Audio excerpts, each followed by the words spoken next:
الحلقة الماضية من مسلسل المؤسس عثمان انتهت بمشهد حزين ومؤلم للسيدة بينجي والتشيشي اللواتي شاهدن موت أحب الناس لهن أمام أعينهن.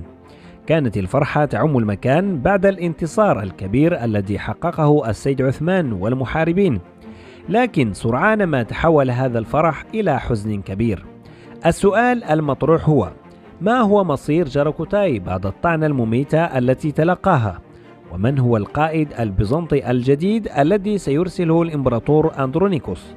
السلام عليكم أعزائي المتابعين ومرحبا بكم في فيديو جديد. الإمبراطور أندرونيكوس تلقى ضربة أخرى من قبل السيد عثمان الذي يقطع رأس قادته واحدا تلو الآخر. الإمبراطور أندرونيكوس سيغضب كثيرا بعد أن يصله خبر مقتل ألوف، ولا شك أنه سيرسل قائدا جديدا أكثر وحشية من ألوف برفقة الكثير من الجنود. والقائد التاريخي المرشح إلى الظهور في هذه المرحلة هو جورج موزالان. هذا القائد عندما يصل إلى الأناضول